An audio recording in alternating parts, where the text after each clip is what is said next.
Hi everyone, welcome to Motivations TV. My name is Janet Miranda and I'm your host. There have been ongoing trends around the internet and social media that some have called a particular sense of weight gain. People are saying it's likely to result from weeks of stress and isolation due to the global pandemic of the novel coronavirus. It's akin to the amount of weight that college freshmen are said to pack on during their first semester away from home. Our theme today is Quarantine 15. The temptation to overeat can be so hard to conquer when people are spending most of their time in their house to avoid catching or spreading COVID-19. And there's no prescribed breaks like when you're in the office or on duty, and food time is all the time. And for many individuals, the ability to eat, well, it's just a way of coping. Instead, wherever adjacent to the pantry or refrigerator, often people are fighting boredom or stress or both. Feelings that often lead to eating when we're not even hungry. With quarantine living, comfort eating, and a lack of choice for fitness activities, gyms and fitness studios closed due to the coronavirus crisis, it's no wonder that the worries with the hashtag trending Quarantine 15 is on the rise. And with the initial surge of quickly being buried under life stresses and familiar duties that are family responsibilities, it's not easy to follow through and create a lifestyle promoting wellness and good choices when it comes to eating and fitness when we're stuck at home or inside. This is precisely why we here at Motivations are excited about today's guest. You'll hear about the journey from dropping that Quarantine 15, whether due to quarantine itself or due to everyday lifetime circumstances that positions us at home or whatever we may be. Now, let's introduce our next guest who'll share inspirational tips on how to drop or increase weight, overcome the mental mantras and physical obstacles so that we can begin manifesting our dream bod, quarantine or not. She is a native of Philadelphia and is an intuitive health coach, blogger, and social media influencer. She inspires women to feel sexy, playful, and energetic at any age. She believes that everyone deserves to look and feel amazing and live a life beyond their wildest dreams.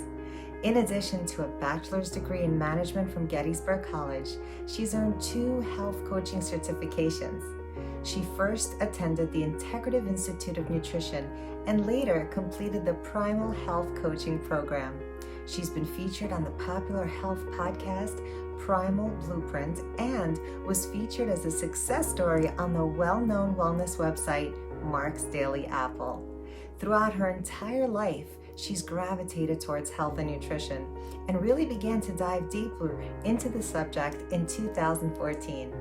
With her exceptional energy and exuberant personality, she created the brand Happy, Healthy, and Hot to give women simple, actionable tips to put into instant action.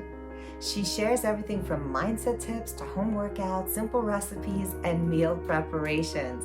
Pursuing her passion to help others, she continues educating communities on the benefits of good nutrition and encourages people to find confidence. In the mindset to her brand, she specializes in helping people to get a happy, healthy, and hot state of mind. This motivational woman helps her clients make informed decisions about all of their choices, including nutrition and exercise. Let's welcome Elizabeth Resnick. Hey everybody, what's going on? It's Janet Miranda with Motivations TV. I'm super excited to be here today with Elizabeth Resnick. Elizabeth, how you doing today? I am doing great, Janet, and I'm as excited as you are to be here.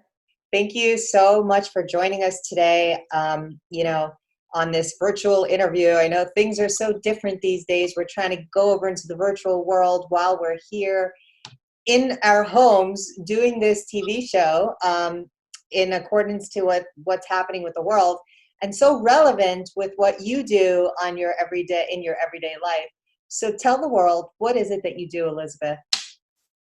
Well, that's a great question, Janet. So I am a health coach, blogger, and social media influencer.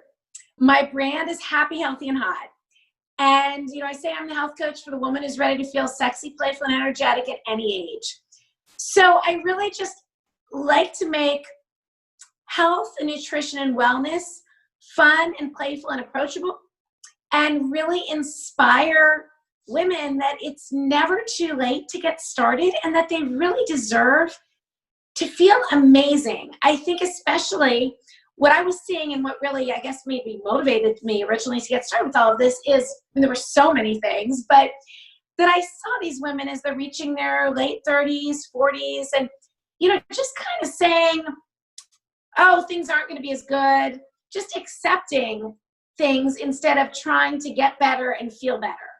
And that's really what made me want to get started and just share this message that it can be fun, it can be easy. And right now, actually being at home and being quarantined is a great opportunity for some people to get started. Well, not just for people in quarantine for now, but just in general, whenever you're home and for whatever reason you can't get out of the house. Maybe there's some mothers out there that have newborn babies or whatever it is, for whatever reason, if they're stuck in a house, you have some great tips for us today on what you can do to still stay healthy, happy, and hot. But first, let's chat a little bit about these certificates that you have, because you have 2 certificates, right? Yes, that's correct, Janet. So I've always had an interest in health and nutrition and really wanted to just share my passion with the world, especially after a little backstory is I suffered from really severe cystic acne off and on from my teens through my 40s. And I finally cleared that up with some diet and lifestyle changes and really wanted to just share my passion for health with the world. But I felt I wanted to start a blog, but I wanted some type of credentials so people would take me seriously. So I started out back in 2014, attended Institute of Integrative Nutrition, which is based in New York, and worked for a year on their health coaching certification, which was a really wonderful program. I describe it as being very broad, so you learn a lot of nutritional theory. Something I really loved about it also was learning about the whole mind-body connection, and that's what first really opened a lot of that up for me that I got really excited about. And when I was finished with that in October of 2016, that's when I went live with my blog and website. And I really didn't know what I was doing, but I just started writing and taking pictures and posting them and hoping somebody would see it. And but as my passion for health grew, and I've always had an interest also in ancestral health, I went on, this was the next year, to earn the Primal health coaching certification from Primal Blueprint. And I would describe that one as where IIN is wonderful and very broad and touches on so many different things. This is more deep. So we're more focused on one area of health, but I would compare it to like a high level, like almost like a 300 level college course, even graduate level courses, like very sciencey. There were sections of that were really took a lot of focus to get through, but I just wanted to have that additional knowledge behind me, and so glad that I did. And what are some of the services that you now offer with these certificates that you have? Well, I do health coaching virtually. So do it online, either via video chat or phone call, whichever people prefer. We usually start off with video chat so we can really get to know each other. And so I do offer one-on-one coaching. And for some people, we have a couple sessions and we just kind of fine tune a few things. They're good to go. Others want more ongoing support. And, maybe we meet every 2 weeks. And I love to do that and offer support and really work with people individually. But then I have so many free resources available as well. So on my Instagram, I'm posting home workouts. In fact, it's so pertinent now with quarantine, but as you said, even for people, young mothers that are home with children or anybody else, I post so many workouts that you can do at home with little or no equipment, just to show that you don't need to go to a gym. You can do things. You can spend a couple minutes a day and see a difference. Elizabeth, for those folks out there that don't have a clear definition of what a health coach is, can you sum that up in like a sentence? Absolutely. I work with them to help them reach their health goals and really work on building their day-to-day habits. We look at what everybody thinks it's a nutrition, and that is a big part of it. But so many times it's just tweaking even little habits talking about some mindset shifts they can make, or some stress reduction techniques that are going to help them because if emotional eating is a problem for them. So it's very individual, and it really is geared towards, I find out what their goals are, and then we see what we can do together to help them get there. Well, it's fascinating. Let's chat about that for a second, because right now there are folks that are worried about, what they say is the 15 in quarantine. There's a lot of talk about those folks that are putting on those 15 pounds while we're in quarantine here in New York City and in other places as well, I'm sure. But yes. So many folks want to know, what nutrition tips can you give to folks that are in quarantine or at home and can't get out for whatever reason? That is such a great question, Janet. The first thing, first of all, I think I do certainly see people talking about, they're sitting watching Netflix and snacking, and hey, the first beginning of it, I totally get it. But now, I look at quarantine as actually an opportunity that we can really use to make ourselves better. So one thing that I recommend, and again, this is to carry over, this isn't just while you're in quarantine, but I'm really big on a healthy morning routine. Because if you're getting the day off to a good start, that really sets the tone for the rest of the day. And to me, a good morning routine, I actually break it down into 3 parts: happy, healthy, and hot. So, because I think the happy is starting your day with a positive mindset. And whether that's prayer, meditation, journaling, affirmations, but it could be a few minutes as you wake up in the morning, just think about some things you're grateful for, or really a full-blown, half an hour with your journal and some meditation and prayers. But it's really when you're feeding your mind something positive to start, that gets your day off to an amazing start. And then the healthy part of the morning routine is if you are starting your day, putting something good into your body, which of course is a great way to start, but it's actually kind of setting that intention that, yes, I'm going to continue, to take care of myself. So one recommendation I make to actually just about everybody I work with, this is quarantine or no, a huge difference you can make that can really make a difference, something you can do to make a difference in your body, your skin, your nails, everything, is to add some collagen peptides to your coffee or tea in the morning. Such a simple step. It's just a tasteless powder you can mix in. It's really high in protein. And it's specific amino acids that are amazing to firm up your skin. I noticed a huge difference once I started taking them on a regular basis. I've been doing it for about 7 or 8 years now. So that's a great way to start your day. And then, having, when you're ready for breakfast, having something that's a good balance of protein, healthy fats, and some antioxidants. I think so many people with this quarantine and they're snacking a lot are just processed complex carbs that really aren't doing anything for us and are just kind of leading to more cravings. When you're getting some protein and fat into your body, that keeps you satiated, and it really does help keep those cravings at bay. Give me an example for our viewers on television now. What are some examples of good fats? Some examples of good fats would be, say if we're talking about breakfast, eggs are wonderful. The egg yolk, a lot of people are afraid of, but that's actually wonderful, healthy fat. Avocado is amazing, and is pretty popular these days. Cooking with things like olive oil, coconut oil, even butter, good quality butter can be great for you.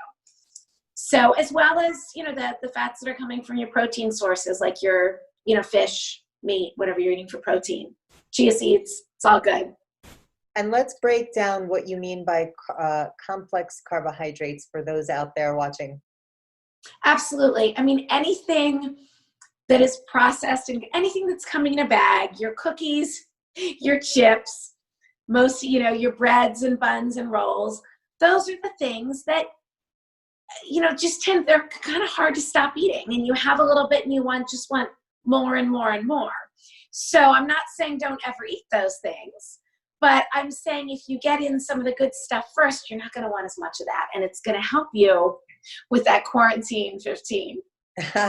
What about the oatmeal? Doesn't oatmeal come in a box as well? Well, I'll tell you what, I personally don't do oatmeal because it's a grain, and I'm not saying oatmeal is bad. You're right, oatmeal does come in a box, but you know what? It's only got one ingredient, oats. So that's a great question. Yeah. Typically when something has a long list of ingredients, some of those things are not going to be that good for you. So the fewer ingredients, a bunch of broccoli. Bag of broccoli does not have, the only ingredient is broccoli. Eggs, the only ingredient is eggs. And so you're right, oatmeal, the only ingredient is oatmeal. And oatmeal can be a good choice. It is a more complex carb. As I said, I personally don't do it because I just find grains make my skin break out or inflammatory for me. But that was a great question. So for those folks who've put on some weight during this quarantine, if you will, what are some tips for them to get back into shape before the summer comes? I mean, summer's right around the corner and they've already stacked on some extra weight because they couldn't get out. They can't get to the gym. They can't do cardio outside. Maybe not everyone has weight equipment at home.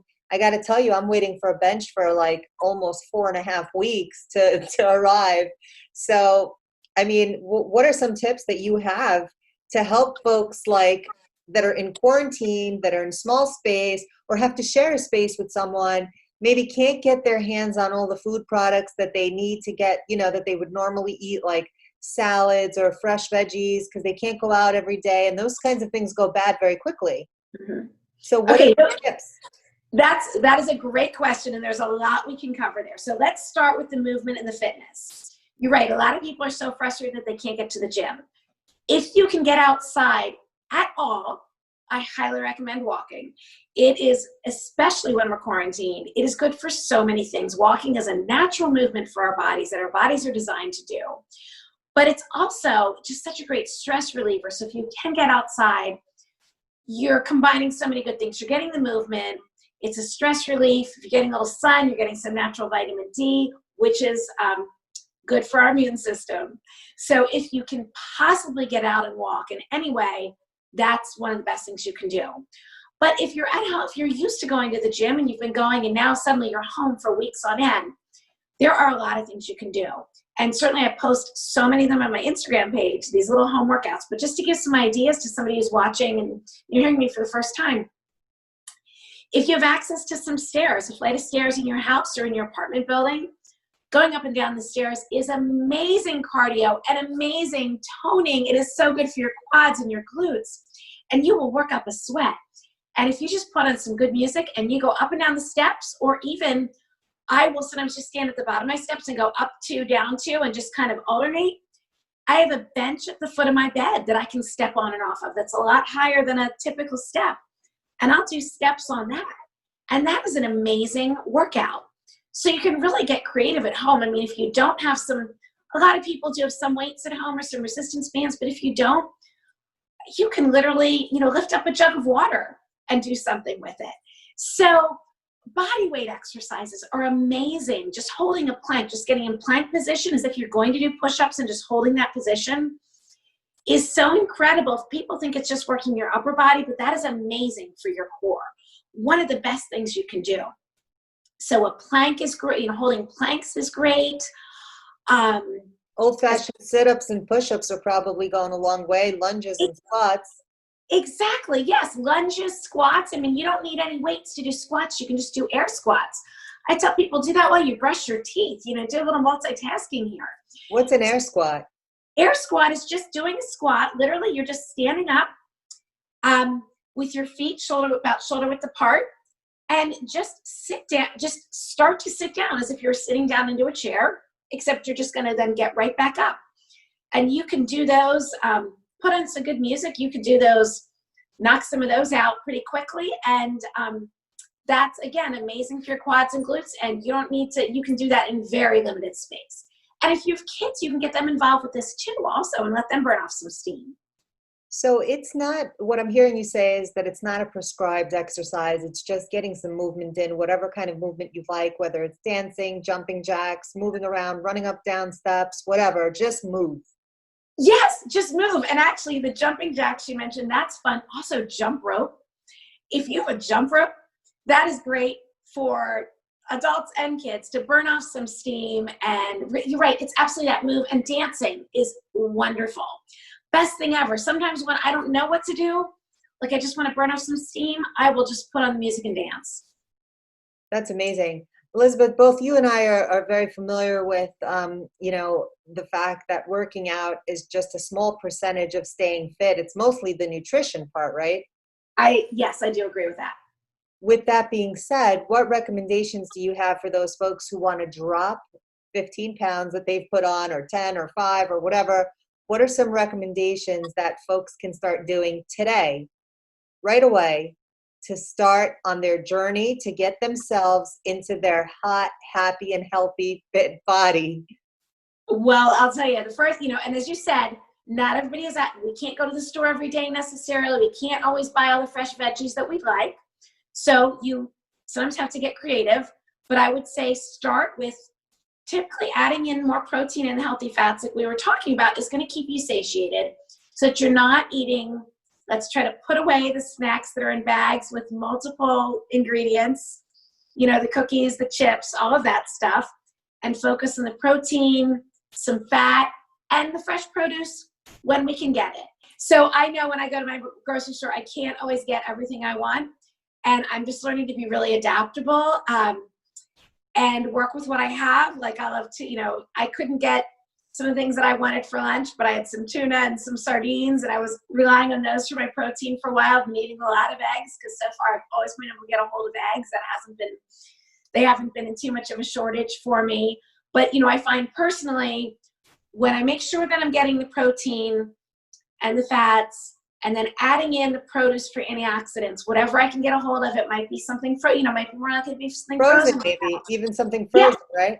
Absolutely. Absolutely. The frozen stuff can be great. It's usually frozen as soon as it's picked. So frozen berries are sometimes better than the fresh berries as far, because they could have been sitting on the store shelves for a while.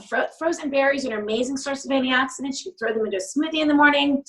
I'll sometimes just pour a few out in a bowl and just let them sit on my counter. They thaw out really quickly, and they're just a fun little snack, especially if you want something a little sweet. Frozen blueberries are amazing. So yeah, work with what you have. We can't always get everything we want right now, but you can still be creative and resourceful, and you don't have to spend a lot of time in the kitchen. Now, you did chat a little bit about your second certificate, and that's kind of paleo related, right? Correct. Can you Correct. tell us what is paleo, and what is the lifestyle of living in the paleo mindset? Okay, so paleo is really, and I like to explain it as ancestral health. And some people think of it as like, well, how did the cavemen eat? Well, we don't really know that for sure, but it's going back to an era of much less processed foods. Typically, paleo has an emphasis on, you wouldn't have to consume animal protein, but most people do. So there's an emphasis on animal protein, which I was a vegetarian for over 30 years. And I'm so respectful of anybody's health choices. But for me personally, I do feel better eating some animal protein. So it's more of an emphasis on the animal protein, less processed foods, the greens, the berries. It tends to be lower in carbs, but not always. Most people following paleo lifestyle they're gonna cut out most grains, and I found that has really worked for me because grains for me are pretty inflammatory and tend to break my skin out. A lot of people following paleo are going to cut out a lot of dairy. That also works for me. I don't feel everybody needs to do it. So I have that certification, and that's the lifestyle that I've been following for a long time, but I don't necessarily say that everybody needs to follow that. It's a step, for some people, it's just cutting some things out and adding some things. But for me, it works. I've been doing this for years, and it works very, very well for me. And what about potatoes and rice? Are those considered complex carbohydrates? Well, they are carbs, but they're going to be a slower burn, especially the potatoes. And a lot of people do, especially if they're doing a lot of endurance athletics, like to add some of those carbs in. So some baked potatoes, sweet potatoes, a lot of people do really well with, or the butternut squash. And rice, I look at as a pretty neutral food. So it's very like non-allergenic. So if you do need to add some carbs in, that is a good choice for some people. Absolutely. Do you add rice into your diet? I don't. I feel better without it. I just have found, and again, this goes back to long before earning that coaching certification, but goes back to when I cleared up my cystic acne. It was by eliminating grains and dairy and processed sugars. So I just feel better not adding the rice back in. It just tends to, a lot of those grains tend to make me feel a little bloated, but other people do really, really well with them. So I do, health is very individual. So what does a typical daily menu look like for Elizabeth Resnick? That's a great question, because I get that question so much, and I post almost everything I eat in my Instagram stories because so many people ask what I eat. So a typical day for me, Janet, would be, and I'm up bright and early just because I love to get an early start to the day, and I'll brew some coffee, and I'll add some collagen peptides that are giving me that added protein that's specifically great for your skin and your nails. And what is that? I'm sorry, what is that? Collagen peptides. So it's a tasteless, it's a protein powder, and it's sourced from animals, usually cows. It's usually bovine protein from cows, but it's specific amino acids that are really good for your skin and your nails. And collagen is the most abundant protein in our bodies, but we produce less of it as we get older. And supplementing with some added collagen tends to help our bodies produce more of it. And I believe that that's been true for me. So I add collagen peptides to my coffee in the morning. And that, it's usually not until a couple hours later that I really get hungry. And then I'll make, for me, a typical breakfast will be like 3 eggs. Today, I'll tell you what I ate today. So 3 eggs, I scrambled them. I added some grape tomatoes because I've been able to get those in the store like pretty consistently. So I added some grape tomatoes because I really like those. And then a lot of times I'll stir in like any leftover veggies I have from the night before. I didn't really have anything so leftover, but I had some arugula. So I just put the arugula in a bowl and put the eggs and tomatoes on top, and it was delicious. Okay, what's for lunch? What's for dinner? What's your snacks? Give it all to the guests here. I will give it all to the guests. A typical lunch for me will be any type of protein. Today was a little funny because I haven't gotten to the store, so I actually made egg salad for lunch, even though I had eggs for breakfast. But that's not typical. Typically, the day before, I had a tuna salad. I chopped up some sugar snap peas to add some crunch, because that's something else I've been able to get at the store lately. And served that over a bed of arugula, because right now that's the one green that I had in my house. So the tuna salad for lunch. My snack yesterday, I wanted a little something, like a little something to pick me up in the afternoon. It was kind of gray and cold out. And I had some decaf coffee and some dark squares of some really dark chocolate that just gave me a nice little pick me up. But it was, if I eat chocolate that comes individually wrapped, it's a little more portion controlled for me. So I'm not going to eat a ton of it, but I had 2 little squares of chocolate in my decaf coffee, and that was just like a nice little treat. And last night for dinner, I had chicken breast, a little bit of salad, and some Brussels sprouts. So generally, that were frozen. Okay, so for those folks that don't like fish, they can get away with eating chicken and turkey. Absolutely. Chicken, turkey. I don't think anybody should force themselves to eat something that they don't like. So chicken, turkey, the fatty fish like salmon is wonderful, but if you don't like it, don't force yourself to eat it. And then I do eat a lot of beef. I like grass-fed beef. I'll do, I love to just make myself a burger. That's something really quick that I can make, and that's a good source of the essential omega-3 fatty acids. Gives me the protein and really keeps me satiated. How do you eat your burger? How do I eat my burger? I personally like it medium rare, but I like the outside to be kind of charred. But do you put like lettuce wraps on it, or? Oh yeah, it's so funny.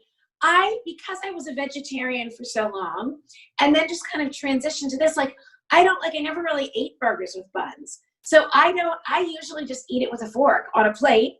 But if I'm out and a place has lettuce wraps, I'll totally do that just because it's fun. But other than that, I just eat it with a fork. Do you believe in calorie counting? Yes and no. That's an excellent question. I have seen people get obsessive about it. I recommend actually many times when I start, just about every client, when I first start working with them, I recommend starting a food journal and keeping track of what they're eating, just to start being aware of patterns. But I don't tell them that they have to count calories. It's more a matter of just looking at what they're eating. I think that calorie counting is helpful, but it's more than just calories.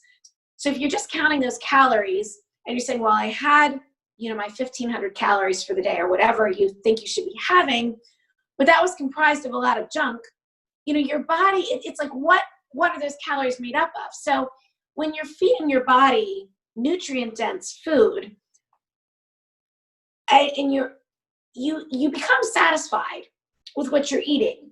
And some days you may consume more calories, and some days you may consume fewer, but it's going to start to balance out. So I think calorie counting can be a tool, but it's one of many tools. But I think if you're just focusing on, I can only have this many calories at breakfast and this many calories at lunch, and then you're so hungry because maybe the day before you were just a little more active. I find some days I'm hungrier than other days. So if I said, I already had my calorie allotment for the day, I can't have any more, but I was really genuinely hungry, I'd be pretty miserable. Yeah. What about macros? What are those, and how do they play a role in someone staying happy, healthy, and hot? Okay, so macros, so there's two types of nutrients to look at, micronutrients and macronutrients. And micronutrients would be the vitamins, the minerals, all of those things. Macronutrients are fat, protein, and carbs. And I think that people have different needs. Someone with doing more endurance athletics is probably going to need more carbs than some other people. I look more at, I don't prescribe specific macros. I think most people could benefit from dialing in the carb intake a little bit, but again, not everybody. I'm looking more at the quality of those foods than the specific macros. I could not tell you what my macros are from day to day. I'm not counting. I will sometimes pay attention to the amount of protein that I'm consuming, just because I find that I feel best consuming more protein. Like a lot of people recommend half a gram of protein to 1 gram of protein per pound of body weight. And a lot of people go on the lower end. For me, I feel better on the higher end. So I will sometimes just kind of loosely eyeball what my protein is for the day, but other than I really don't track my macros. I think it gets to be a lot of work for people.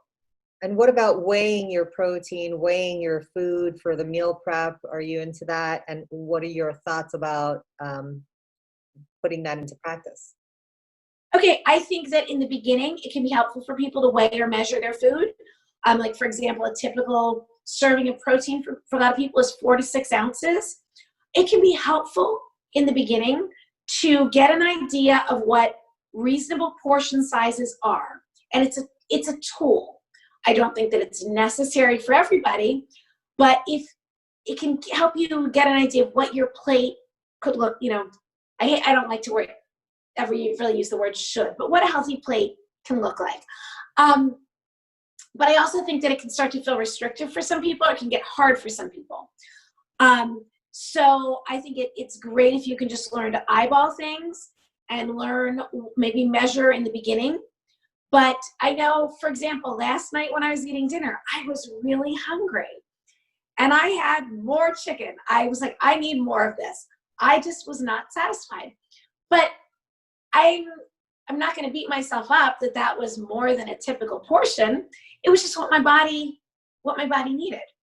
And Elizabeth, what do people do that have that stubborn 10 or 15 that they can't drop? For example, a woman who's recently had a baby and she has now 10 or 15 pounds more than what she did before the baby, and she just can't seem to drop it. She's eating the same amount, she's working out the same.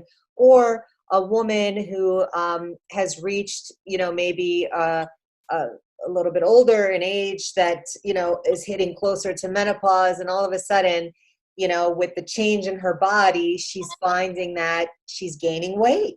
What does she do? Did she have to redo her entire diet? Also for men too, for some men who reach a certain age and they can't be as active, or perhaps for even like athletic people who have sustained an injury, but they've always eaten a certain something the same exact way, followed the same exact diet, but now they're either less active or, on the contrary, the young mothers, they're just as active, but they just have that stubborn 15 or 10 or 5 pounds.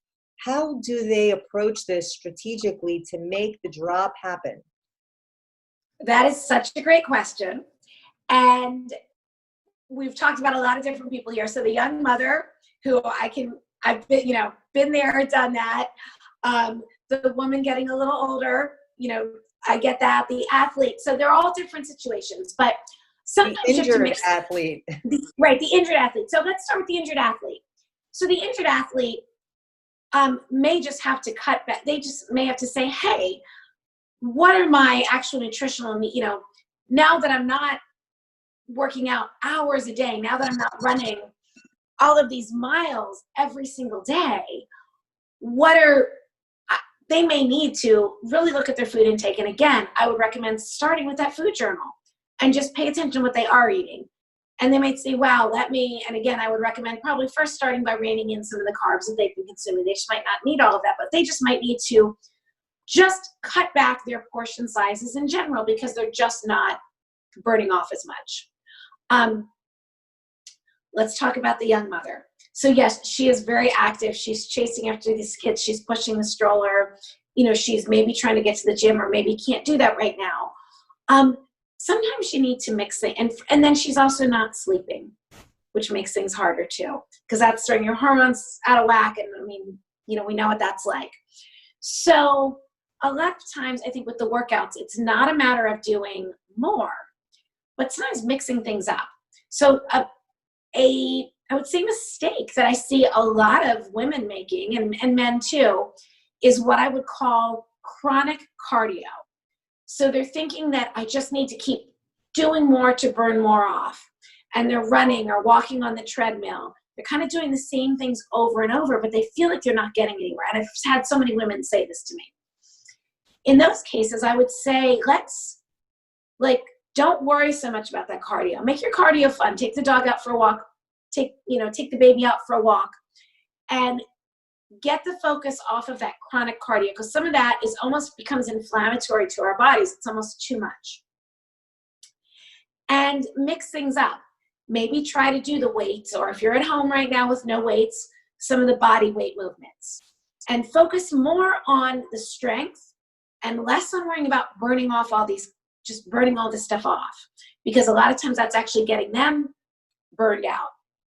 And adding, a lot of times the young mothers also end up, and again, speaking from experience here, end up snacking on the kids' snacks and doing some, they don't even realize it's the day is over. And they're like, what did I even eat? I didn't ever sit down and eat a meal, but they've been kind of picking at the kids' half-finished sandwich or the goldfish crackers or whatever. So to really make an effort, and again, it doesn't have to be cooking anything elaborate, but setting that intention, maybe thinking about it the night before. Okay, what are some healthy meals that I can have? What could I eat tomorrow? Nothing elaborate, but what could I eat as a meal so that I'm not eating, picking at the kids' leftovers? And really spending, a little time thinking about this ahead of time. So they have that intention and they're not doing the snacking and picking at stuff, which we tend to maybe consume more than we thought we had, and yet we feel like we haven't eaten anything.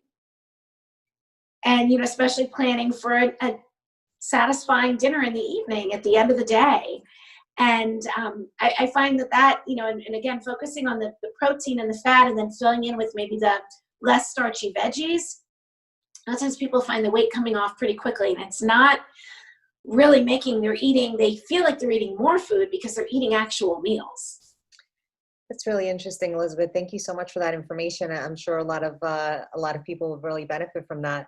Now, totally taking this and flipping this to the opposite side for a minute, taking it to the folks that want to put on some weight, and because they've been stuck in their home or they can't get to the gym for whatever reason, they can't pump the weights, they can't pump the iron, so they can't seem to put on the weight. What do you suggest for those guys or girls? Right. So we're talking about maintaining our muscle tone or actually putting on pounds. Okay. So if you can, give us both. How do you maintain your muscle mass? And then for the folks that want to add muscle mass, how do they do that? Yeah. So maintaining the muscle mass is really, as we were talking about earlier, there are so many things you can do at home. And I've talked to friends who were so frustrated with not being able to make it to the gym. And now we're saying, oh my gosh, I am getting a great workout at home. And as I said, I have a lot of things you can do at home on my Instagram page with no equipment. People can Google. There are so many home workouts. You can do some great things on YouTube. So but it's getting creative. It's the push-ups, the crunches, the steps, but you can do so much just with the weight of your own body. If you have something like resistance bands, even better. Sorry to interrupt, what about the nutrition for the guys and the girls that want to gain weight? I would definitely say focus on protein. Our body needs protein to build muscle, and also add in healthy fat. So fat is going to help you whether you want to lose weight or gain weight, but it's going to keep you satiated. And it's going to make your skin glow too, which is important. But so I would really focus on, for the people that are trying to gain a little weight and build some muscle mass, definitely focus on the protein that is going to help them build. Amazing. Now there's been so much talk about like the benefits of water and what water could really do. These days, I'm questioning so many different various people that I'm speaking to. Some folks are saying, yes, it's a known science. People should drink a gallon of water a day to really stay hydrated and stay fit and stay healthy. Other people are saying, oh no, Janet, that's such a, old folks tale. That's really not what you have to do. People couldn't survive if that was really the case. And so coming from you, I'd love to hear what is your thoughts on it? Okay, I love all of your questions, Janet. So Thank you. I don't think there's any, I remember reading a while ago, there's no real scientific evidence that there's some specific amount of water that everybody needs to drink. And obviously we're in hot weather and we're sweating, we're going to need more water. I really do believe drink according to thirst. So, just like people's protein needs vary depending on their goals, but also just their own body's needs, I think water needs vary. And it is possible to drink too much water. And that can actually deplete you of electrolytes and you can start to feel lightheaded. So I recommend drinking to thirst. I wake up thirsty. And so I drink a big glass of water most mornings when I wake up. And I keep some water by my bed, so if I wake up a little dry, I'll drink.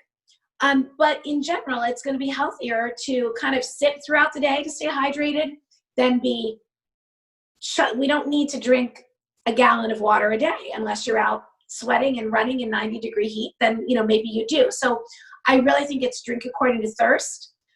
Do drink water, and not soda to stay hydrated. Water is great. It's essential. And it does keep us, sometimes you think you're hungry and really you're just thirsty. So I always have water close by and I like to stay sipping it throughout the day. But, when you think about it, this whole carrying a water bottle with us, like that's a new thing.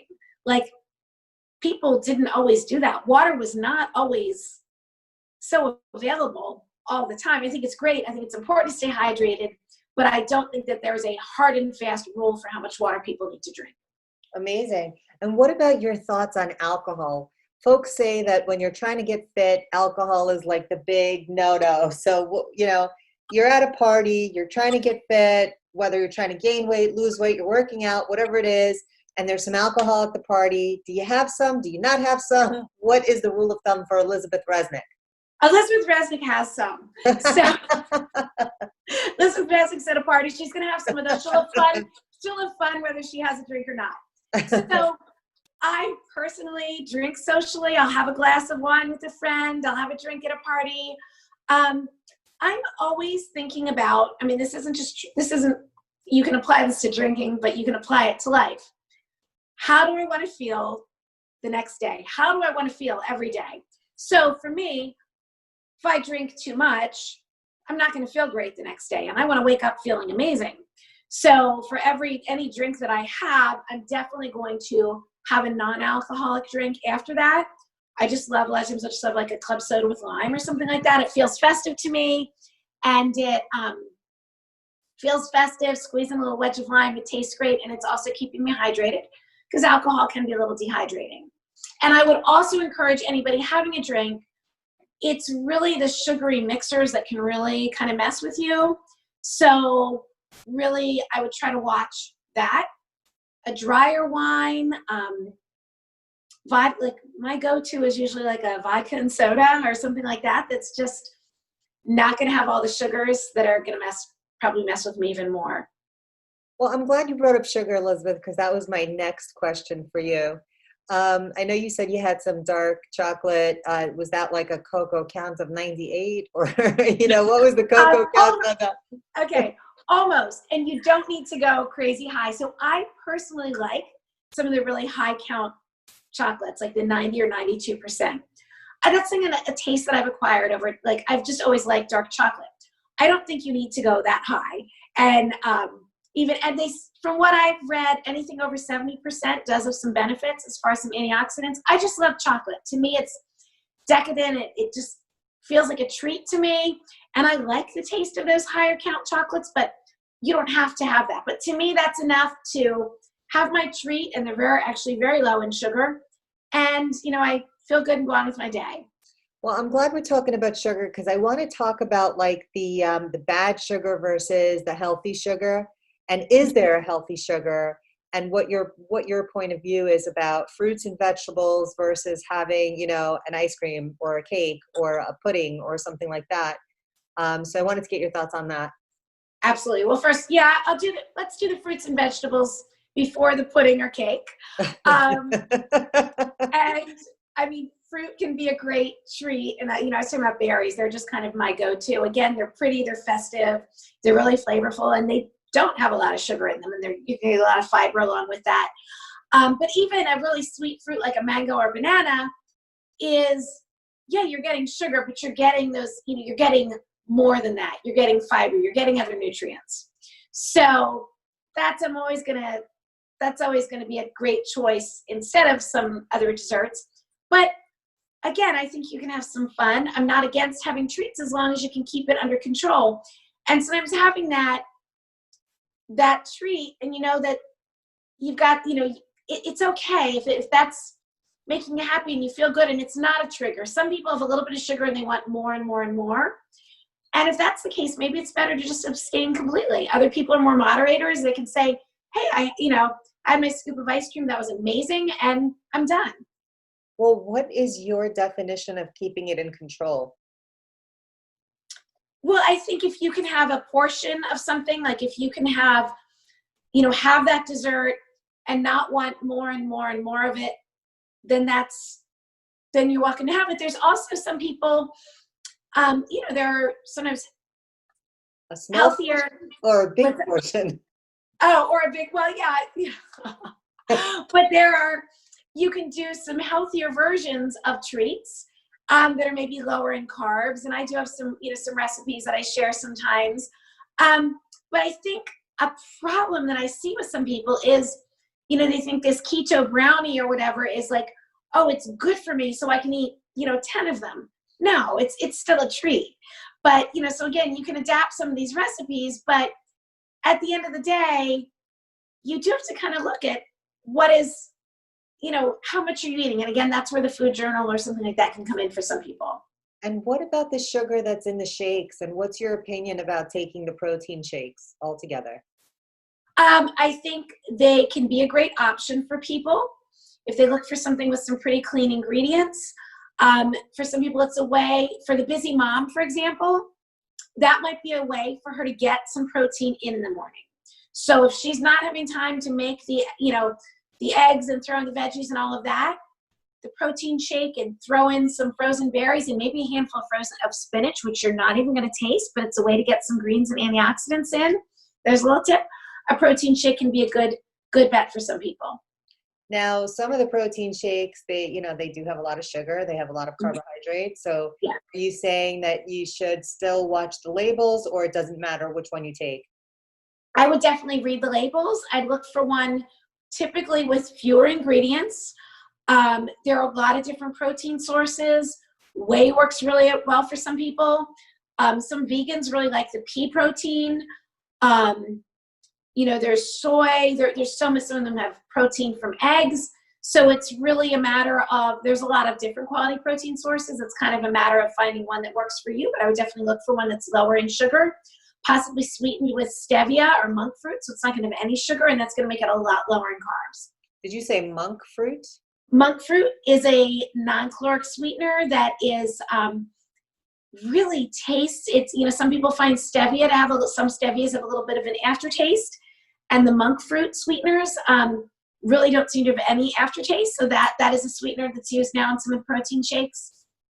Oh, that's great. And as far as supplements for folks that want to, get a head start and have a little more energy, do you recommend any energy kind of supplement or a pre-workout or something to get their day started or to get a workout in? I don't personally use any pre-workouts. I have so much energy. I have my coffee in the morning and I am ready to go. What kind of coffee are you drinking? What's that? What kind of coffee are you drinking? I actually don't even make my coffee full calf because I'd be too energetic. Like I'd be bouncing off the walls. So, a lot of times just getting that coffee, as I was talking about, the collagen peptides are just a good protein source to get your day started. So I personally don't do any type of a pre-workout. A multivitamin is never gonna, isn't gonna hurt. It especially can fill in some of the gaps, as for example, the young mom we've been talking about, who maybe isn't always able to make a balanced plate for every meal. So multivitamin can certainly fill in some gaps. So I think all of these things, all of these tips, thank you so much for giving us all these tips.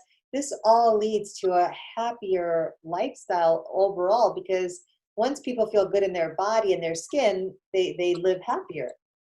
Absolutely. It is all tied in together. And also when you're happier, then it's easier to take care of your body and take care of yourself because you feel good. So it really does tie in together. And, that's why it starts, I would say happy, healthy, and hot starts with happy for a reason, because sometimes you have to almost start with that mindset, and getting your day off to a positive start, it just makes it, everything else just starts to fall into place. And that sounds great for the average person who is, who's mentally in a good place, but for someone who's like depressed for whatever reason, how do they first dip their toe into that happier, healthier step? Because once you get the momentum going, you want to keep going, but how do they get into the momentum? Okay, let's dip their toe in. Dip it in. We're going to dip their toe in. I love that, because that is really life. Sometimes we just have to dip our toe in the pool before we dive in head first. So they could dip their toe in by setting some alarms in their phone to remind them, say to just think of 5 things they're grateful for. I think that's such a great thing when you first wake up in the morning, to just start with gratitude. So if you can start your day before you start worrying about what you have coming up or checking social media or the news, which, really might bring you down right now, just sit and think of 5 things that you are grateful for. And saying them out, you can think them in your head, you could say them out loud, you could write them down in a journal. That can be a life-changing practice for people. And then committing to moving your body, say before you get in the shower. I don't care if it's 5 minutes, but just committing to doing something, because that something is going to make them feel better. So that little bit of movement, if it's challenging themselves, and that's why I post these little challenges a lot of times, to just, try one thing. Challenge themselves to hold a plank every day before they get in the shower, and just check, set the stopwatch on their phone or set a timer and see how long they can hold it for. And the next day, just do the same thing and see, maybe you can hold it for a few seconds longer.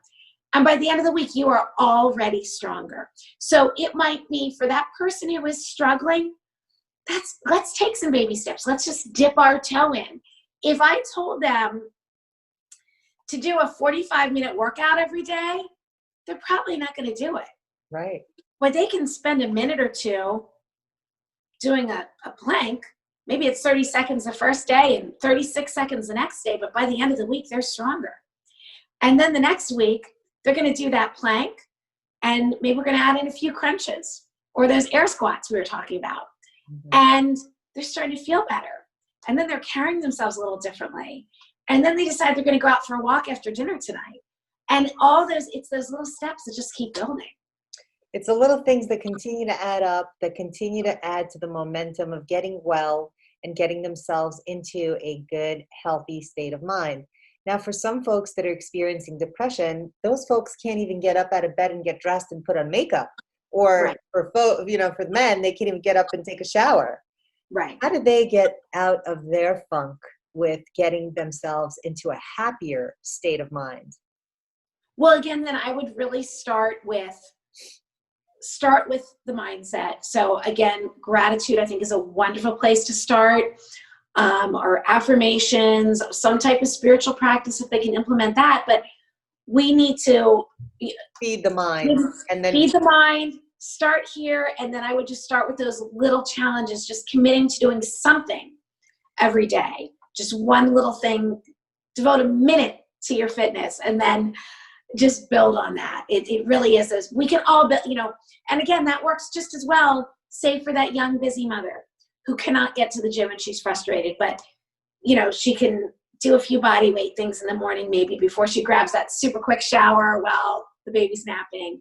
And then the next day she does it again and she does a little more. So, that works for everybody. It's the baby steps and the building on the habits. It's building those healthy habits. If you dive in head first and you try to change everything at once, it usually backfires. I really think it's better to take it step by step. Elizabeth, super happy that you were able to join us today and give us such great informative tips and awesome vibration. So thank you for that. For you guys at home who'd like more information on Elizabeth Resnick, go to motivationstv.com and follow us on Facebook, Instagram, Twitter, and YouTube. And if you haven't followed us on YouTube yet, go ahead and click the follow button, share the information that we post so that others can benefit from guests like Elizabeth and others. You can click the notification bell to find us and find everything that we do. I'm Janet Miranda. This is Motivations TV. We're showing up for you.